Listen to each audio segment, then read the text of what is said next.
Hey everyone, welcome back to another episode of the Rent Prep for Landlords podcast. This is episode number 369. It's our first of 2022, and I'm your host, Andrew Schultz. On today's episode, we're going to be talking about how to tenant-proof a rental, what to do when a tenant claims forced entry of their unit, and renters refusing to fill out a W-9 form. We'll get to all that right after this. Welcome to the Rent Prep for Landlords podcast. Now your host, Andrew Schultz. Before we jump into today's episode, don't forget to check out the Rent Prep for Landlords Facebook group. It's a great free resource for you to network with housing providers from around the country, and if you have a question or a situation that you've never dealt with before, with over 12,500 members, chances are someone in the group has been there before and can lend a helping hand. We're currently pushing for 13,000 members, so if you haven't checked it out yet, do that today over at facebook.com/groups/rentprep. Don't forget to mention the podcast when answering the questions so we know how you found us. Forum Quorum, where we scour the internet for ridiculous posts from landlords and tenants. This week in Forum Quorum, we're helping a new landlord to tenant-proof their unit. Let's go ahead and jump right in here. I'm new to this and kind of stumbled into it with a single-family home. I've talked to some local landlords and heard things like make sure you buy a quality garbage disposal and have an automatic fan in the bathroom to get rid of the humidity. I could use some advice from experienced landlords, please. This one comes to us via the Landlord subreddit. So garbage disposals are one of those things that you either love or hate as a landlord, and personally, I hate them. I've lived in places both with and without garbage disposals, and in the places where I had one, it honestly didn't even get a ton of usage. The main pros to a garbage disposal is that it reduces food waste going into the trash, which can attract bugs and rodents, especially around trash cans and dumpsters, where the food waste winds up sitting and stinking, and it attracts bugs and it attracts vermin. That's not news to anybody. Depending on your area, you may find that this pro alone outweighs all of the cons. If you really have an issue with bug issues or with rat infestation or something like that, just having garbage disposals to take care of some of the food waste might be worth the potential negative consequences of having the garbage disposals. The main problem, at least in my opinion, with garbage disposals in a rental property is that many people, and really not even just in rentals, tenants and homeowners both, many people have no idea how to properly use a garbage disposal. You really have to spend some time talking to your tenant and explaining what they can and cannot put down the garbage disposal. It's not a wood chipper. Its capacity is limited. It's not going to take everything, and it's a lot easier to jam up than what you would think. And all it takes is somebody to run a banana peel down a garbage disposal, and guess what? It's time for a new garbage disposal. So while you're at it, while you're showing the tenant what you can and cannot run through a garbage disposal, it's a good idea to show them how to move the gears forward and backward manually using the wrench that comes with the garbage disposal as well. And as well as that, there's also the little reset button on the unit that basically trips out anytime something gets stuck. So showing a tenant how to do those two things will probably reduce the number of service calls that you have on your garbage disposal. But at the same time, garbage disposals in a tenant, in a rental unit, they can really turn into a headache very, very quickly. And while you're meeting with a tenant to discuss the garbage disposal, this might also be a good time to talk about things like putting cooking grease down the drains and how cooking grease should never go down sinks, toilets, or tubs because it's going to cause the blockage and plumbing lines, and you as the tenant are going to be responsible for that if it's determined that it was cooking grease that caused the blockage, et cetera, et cetera. Kind of adding this into your, when you meet the tenant to exchange keys at move-in type of a thing. We talk about checklists quite a bit. Maybe this is something that you put on your checklist. Go through, talk about not running grease down the drains, talk about how to use the garbage disposal properly, things of that nature. That might actually help you with having fewer issues in the long term with garbage disposals. But realistically speaking, my strong recommendation is to eliminate a garbage disposal whenever possible. If it breaks, remove it. If it's during a turnover, remove it. Pull them out, repipe the drain so you've got one nice solid pipe all the way through. If you're going to keep them, make sure that your tenants know how to use them. Also consider adding some language into your lease that might cause the tenant to be responsible if the garbage disposal breaks due to their misuse. Just something to keep in mind. You can have an attorney help you with that sort of a language. Automatic fans in bathrooms are a great idea. What I'm referring to are the fans that are tied to a light switch so that anytime the bathroom is in use, the fan is also on. They also make fans that can actually detect humidity in the air and will automatically start and stop as needed. That's another type of automatic fan. I think what they were referring to here was more of the on and off with the light switch type automatic fan. So the light and fan on the same switch has some pros and cons. The biggest con being as soon as somebody walks out of that bathroom, if they flip that switch, the fan is off and you're not getting rid of any odor or any moisture. Another option would be having a fan with a timer switch right next to the lights. So tenants can shut the fan off in 60 minutes when they go in to start their shower routine. And by the time they're done, so is the fan. So there's a couple different options that you have there when you talk about automatic fans or fans that are on a timer or something along those lines. Really, the biggest point here is just ensuring that you have some kind of an exhaust fan in your bathroom and that it actually vents to the outside. In a lot of older homes, in a lot of older bathrooms, you're missing that ventilation altogether, which can lead to the mold buildup, the mildew buildup that we all hate so much. It is kind of an issue if you don't have an exhaust fan in a bathroom. I'm pretty sure modern building code requires you to have ventilation in bathrooms. So if you're doing a bathroom rehab or something, that might be a good time to consider adding that ventilation in as well. And I did mention, make sure that it vents to the outside. We've seen issues in the past where somebody throws the vent line up into an attic and just leaves it, doesn't actually vent it to the outside. Well, all that moisture is just dumping into your attic, which is just creating another headache for you down the road. So if you do have a bathroom vent, make sure it's actually running where it's supposed to. Make sure it's exhausting the way that it should. And if you don't have one, certainly consider installing one on your next bathroom remodel. My favorite tip from an operational standpoint is about key and lock control. I recommend skipping all the smart lock technology that's out there right now. And I shouldn't even say skipping it because it just doesn't work for our business model. It might work for yours, but it doesn't work for ours the way that we're currently set up. What we've been using is the Kwikset 816 dual Keyway Deadbolts. These locks have two separate keyways, one for the tenant and one that's covered up by a faceplate that you can basically rotate the faceplate, and that will reveal the landlord's keyway. It uses a different key, so the tenant can't jam their key in there, even if they do discover that there's a second keyway. And it gives you access to the property whenever you need it. Basically, you have a master key that is completely separate from the tenant's key. They have no ability to use that lock or stick their key in to jam it up or anything like that. It's a good way to keep constant control over your key situation and know that you have access to your buildings at a moment's notice if you need it, if there's an emergency, if there's a maintenance concern, whatever the case may be. So even if the tenant does discover the fact that there's two keyways on that lock or that they can rotate the faceplate, it still doesn't do them a lot of good because their key won't fit, physically will not fit into that lock. The other reason that I recommend these locks is because you can also remove your locking door handles at the same time, switch to a non-locking exterior door handle along with these deadbolts. And the reason that I would recommend that is that it basically eliminates 99% of your lockouts because they can't physically lock the door unless they have the key outside with them. So there's no more, I accidentally locked my keys in my apartment because you physically had to have your keys with you in order to lock the door. So it does cut down on about 99% of your lockouts. We've had very, very few lockouts ever since we started using these Kwikset 816s. The locks do have the Kwikset rekey technology in them, which is nice because you can reset that lock to a new key in like 15 seconds between tenants. And it'll take any standard Kwikset key. So any KW1 cut key, which is the bulk of Kwikset keys, Defiant keys from Home Depot, any sort of a Kwikset one style key will work in these locks. So you do have a lot of flexibility in the lock that you use as well as the key that you use. Water cooler wisdom. Expert advice from real estate pros. Our first water cooler wisdom this week is an interesting one. It's actually kind of a unique situation, but I think that there are probably a lot of landlords that are going to be going through this right now. And essentially what we're dealing with is a situation where you have a non-paying tenant that had a break into their unit with damages and how to handle that situation. Let's go ahead and jump right in here.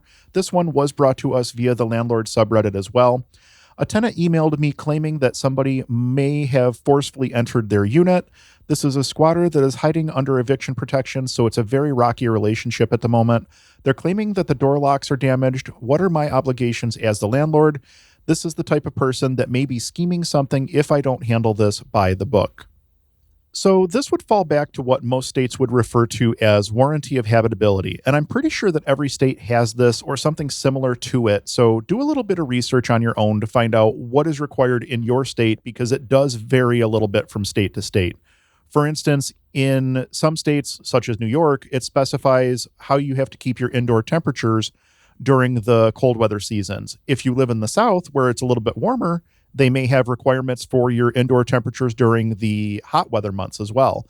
So there's different requirements depending on the state you're in. A lot of things are climate based and things like that, but there are just a general rule of things that need to be taken care of no matter what, which is kind of what we're going to be talking about here today. Either way, a warranty of habitability is essentially the guarantee that the rental unit is in compliance with basic living and safety standards. Typically, this is going to mean ensuring things like the unit has hot and cold water, has heat or air conditioning if it's required, has smoke and CO detectors, has a working bathroom, locking windows, locking doors, etc. It's a pretty basic list. I don't think anybody here would argue the fact that that's all stuff that a landlord should be in the business of providing as part of their rental unit. I don't think that there's any real argument on that. At least here in the state of New York, you're responsible for maintaining the unit to a habitable state, regardless of whether or not your tenant is current on the rent. I'm going to say that again. Regardless of whether or not your tenant is current on the rent, you still have a warranty of habitability to that property. So keep that in mind. It does not matter if your tenant is current or if your tenant is not current. This obviously creates a lot of tension in situations exactly like this one, where someone's in arrears and they need repairs.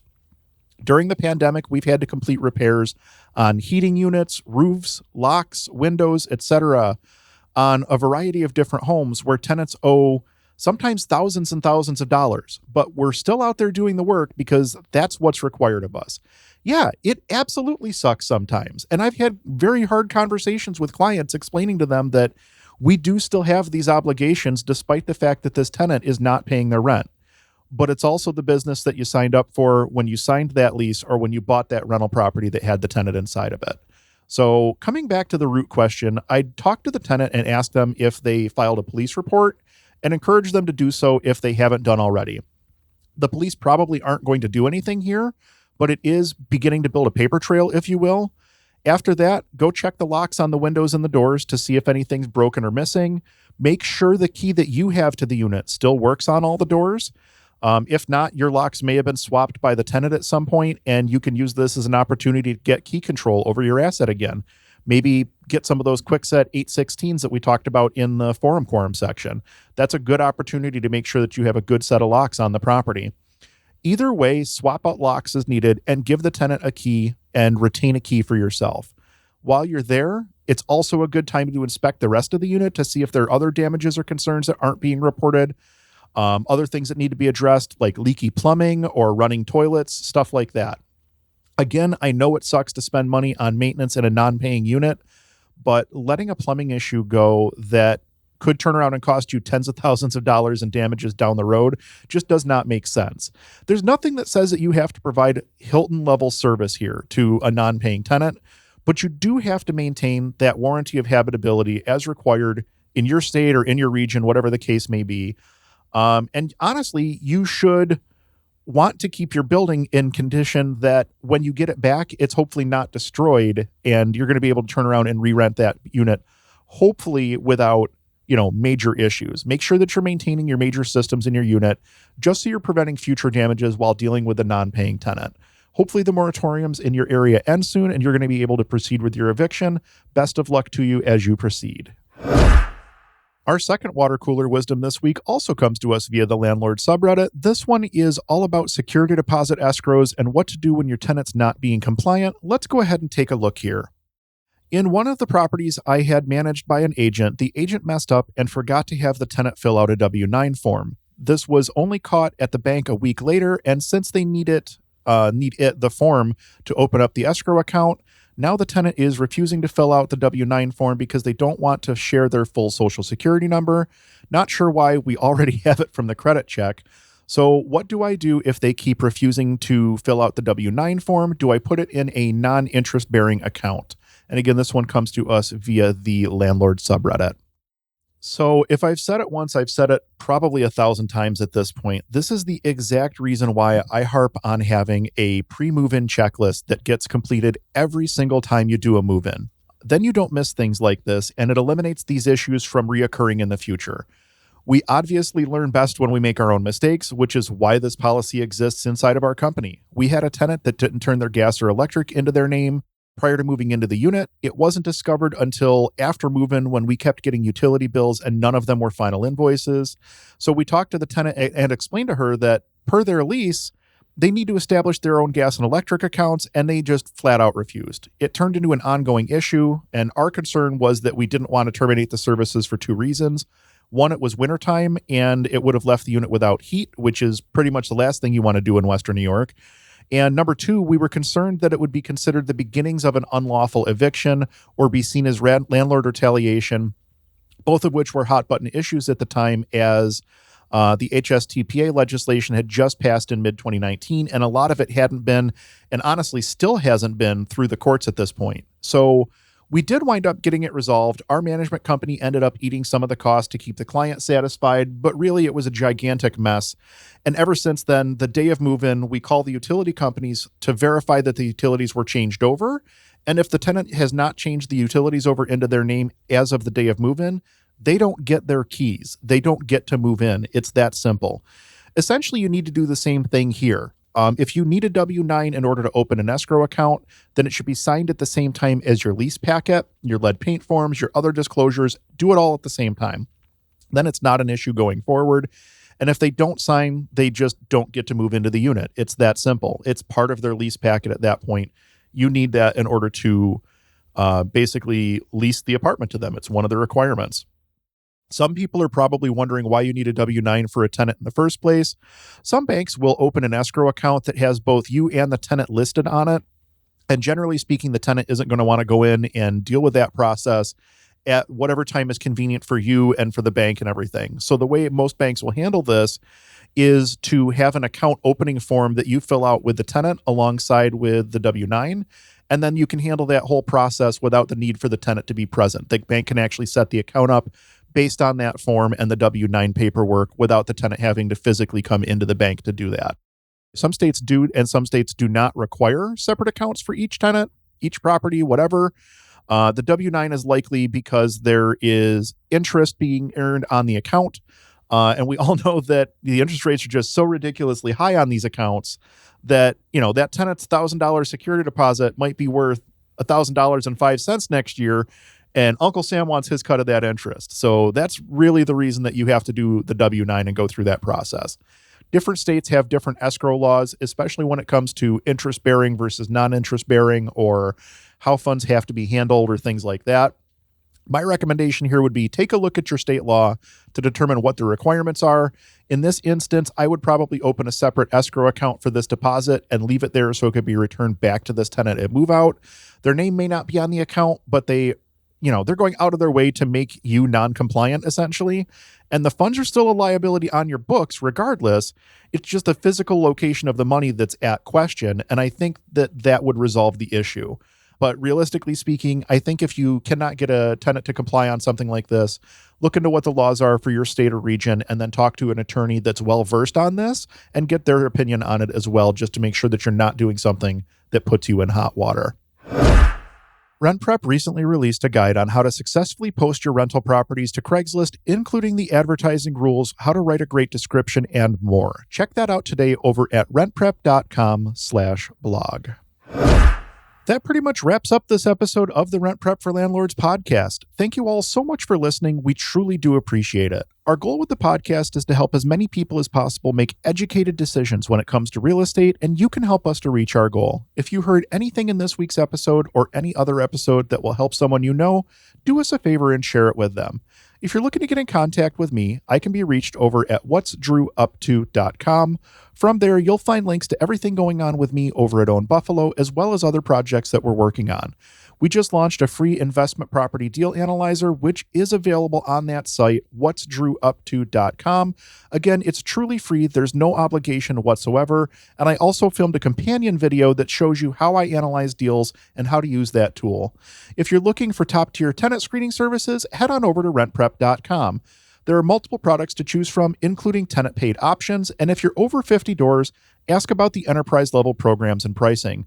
I've been an enterprise user of RentPrep for years now, and it's definitely changed the way that we screen our tenants. Check that out today over at rentprep.com. Again, thank you all so much for listening. We'll be back in 2 weeks with an all-new episode you won't want to miss. Until then, I'm Andrew Schultz with ownbuffalo.com for rentprep.com, and we'll talk to you soon.